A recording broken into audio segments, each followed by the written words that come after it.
Guys elevator horror game ని సరే try చేయమాకండి. జపాన్ లో ఈ గేమ్ ని నైట్ 12 కి ఆడతారు.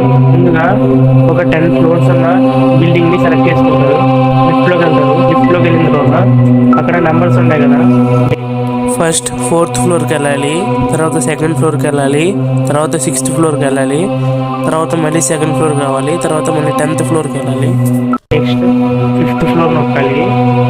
అలా నొక్కితే డోర్స్ ఓపెన్ అవుతాయి. ఆ ఫ్లోర్లో లైట్స్ అన్ని ఆన్ అండ్ ఆఫ్ అవుతూ ఉంటాయి. లిఫ్ట్లోకి ఒక లేడీ నడుచుకుంటూ వస్తుంది. తను బాగా స్కేరీగా ఉంటుంది. తను మనతో మాట్లాడడానికి ట్రై చేస్తుంది, కానీ మనం మాట్లాడకూడదు. అండ్ ఆ లేడీ ఎంటర్ అవగానే ఫైనల్గా 10th ఫ్లోర్కి మళ్ళీ నొక్కాలి. అలా నొక్కితే మనం వేరే వరల్డ్కి వెళ్ళిపోతాం. మనం వద్దన్నా కానీ ఆ గోస్ట్ ఆ ప్రపంచంలోకి దోషేస్తుంది. ఇక్కడ నుంచి తప్పించుకోవడం చాలా కష్టం. సో